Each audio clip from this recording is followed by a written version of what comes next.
advance happy birthday. Hindi, tumawag ako. Alam ko may pahanda ka.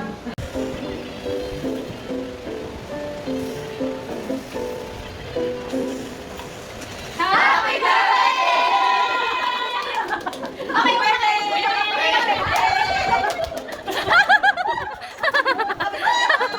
Happy birthday, Mama! Okay! 1, 2, 3. Happy birthday to you! Happy birthday to you! Happy birthday, happy birthday! Happy birthday to you! Happy birthday to you! Happy birthday to you! Happy birthday, happy birthday, happy birthday to you! Bless you! May the good Lord bless you! May the good Lord, may the good Lord, may the good Lord bless you!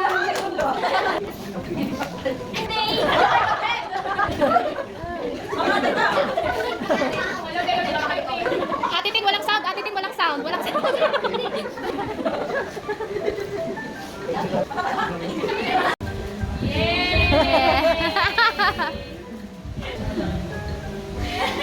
Magaling ang ba? Sorry. Di namin sadya. Di namin sadya. Parang major surprise. Oh, yeah. Major na surprise. Akala na sino man. Here, ang ganda mo. Wala. Ah, ganda. Sita na sita. Abay mo na, abay mo. Alam mo nun? Ang dami ko na pa. Oy, nabigay mo na. Kasi yung mga pagkulungan, nasabi ko mabalik ko ng bago. Mabuno pa yung mga bagong bata. Labas yung mama yun. Yan. Together with that bag, Mama, every time you go out or every time you dress up, that whatever the style or the design is, you will always be beautiful, Mama. So please don't be conscious na, anak, ang puting-puting ko ba? Or may tiyong na ba ako? Anak, bawal siya. Maganda, Mama, kasi kahit anong mangyari, Mama, maganda ka. Okay? Huwag maging insecure or ano. And you will always be our Mama, and hindi ka namin ipagpapalala. Love you, Mama. Happy birthday. Hindi pwede hindi masusunod ano, kasi ikaw yung friend. You are the friend! Shoutout sa aking ko, Tito Weng and Ate Jay, na kasabot natin sa surprise for you. May mo ba? Kapag gusto ko sa pila ng regalo, kaya lang alas 12 na sa naman ako bibili. Nagdadalawang isip din ako kung anong kunin ko kasi paborito mag-grade ka kadilaw. Kaya lang pakita ka naman. Happy birthday. Ate! Salita mo na pag-iyak. Ay, mas yung ano dito, hangin. Kasi, for me, yung gastos dito, hindi pa enough. For me, to send my mother sa lahat ng sakrisyo. 50 na si Mama. 150 yung pag-50 ni Mama, kasabay ako. Lagi ako nagagalit kay Mama, kasi nakikipit naman ito. Pero Mama pala. Uy, may mga lang. Sabi ko sa sarili ko, bakit pala ang nanay ko? Kasi kahit nabibisin na si Mama, lagi sa akin, ganito kasi yan, ganito. Pero pag ako nagagalit sa mga anak, ay, laki! Pag-iis, paghahanap sa akin, pag nawawala ako ng teenager ko. I love you, Ma. Wala akong kailangan kasi yung gastos dito is more than sa pag-usapan namin nila Dada. Pero sabi ka namin ni Basil, yung pera ang kuha namin yun, kaya natin i-earn yun. Pero yung saya na kids, hindi namin makukuha everyday sa buhay namin. Kaya happy 50th birthday, Mama. We're really, really blessed. And araw-araw ko nakakasarap sa Diyos sa ikaw namin. Hindi ako magkakangat ng kahit, alam yung kahit magkaroon ng Sabi ko, anong gusto mong regalo? Pinadalhan ba naman kami ng sa amin, Adidas? Sabi kasi kahit ano. Sabi na hindi namin ang kaya, Adidas pa naman. Tapos sunod ang set siya. Sabi namin, 3 options. Ang sinend niya is yung Garnier. Kaya napakatutumalit ko, hindi na regalo yung Garnier. Kanina ako kasama sa SM, yung regalo. Sorry. Yun, ano lang, di ba kaya mo lang naging, dahil siguro magkakaroon tayo ng pananampalataya, lalo yung loob ko sa'yo. Di ba unang kita natin, naging close sa tayo talaga. Tapos sinabi natin, yung si Mama naman. Yun, tapos, Okay, unboxing. ano yan, tingnan mo yung ano, may yan eh.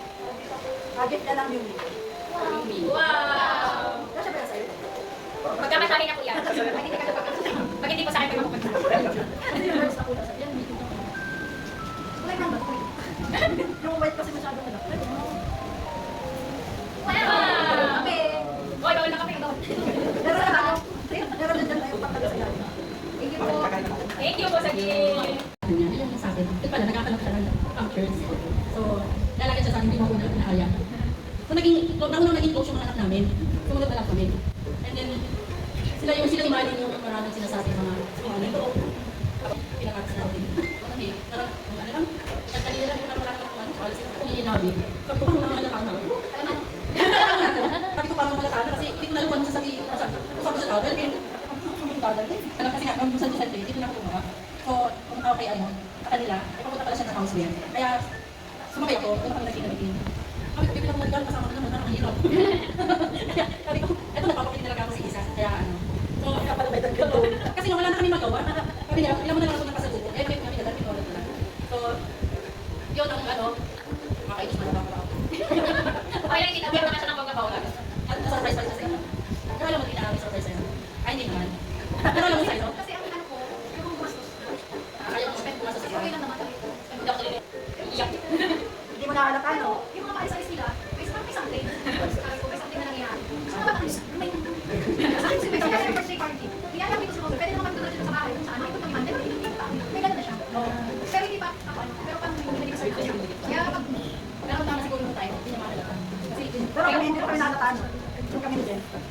wala ka napansin sa amin.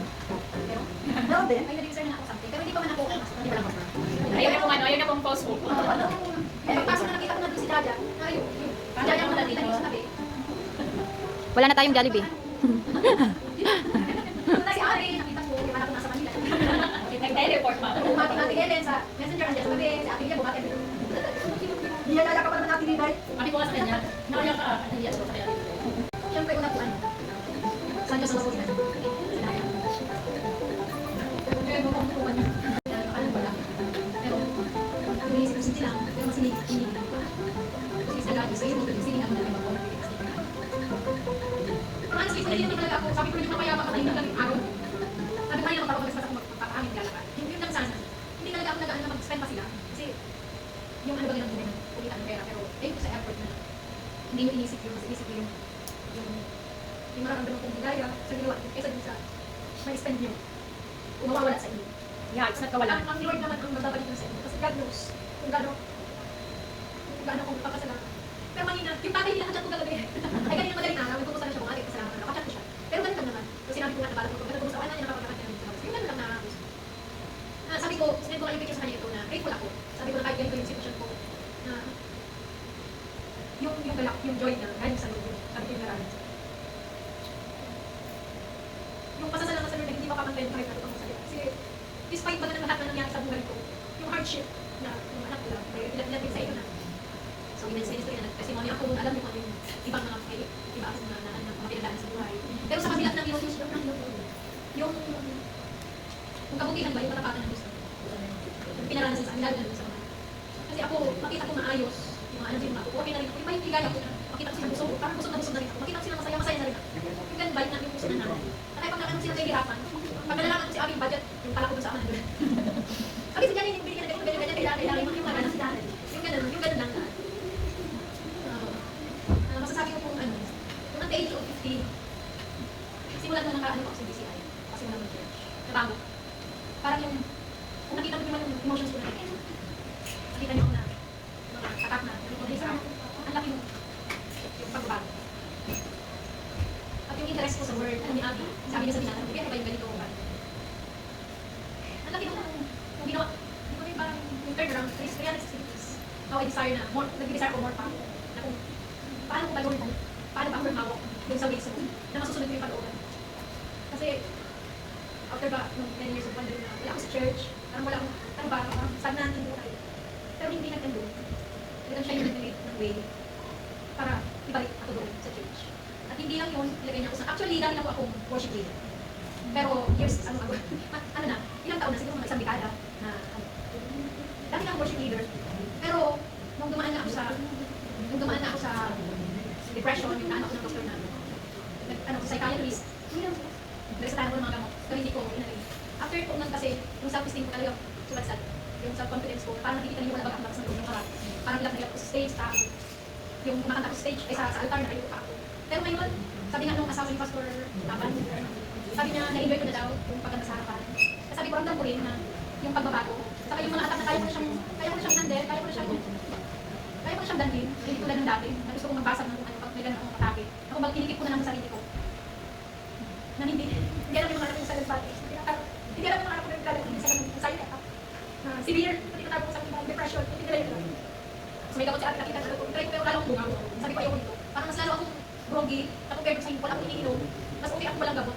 Pero sa biyaya ng Lord, nakikita ninyo, kahit yung process ko sa church, na nagsasalita ako, nanginigman ako, kung matutong ako. Pero ngayon, mas pinili ko po, para kahit nanginginig ako, okay.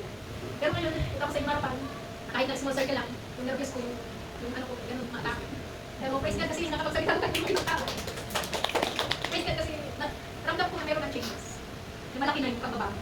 Sa mental health ko, sa emotions ko. Talagang, God is good. Na hindi siya nagpabaya. Hindi niya ako pinabayaan sa lahat ng battles na kinarap. Ay, mama. Prayer or your wishes. And wala. Like, ano ba yan? Ano yung pasuro ba ito naman na? Hindi sa mga Manila, Bialo, Ma. Ayan na. ang dalangin ko ay yung pagpalain tayo lahat. Amen. Happy birthday to you. Saan ang Okay, bibig? picture. Sige, paano ako? Ano po yan?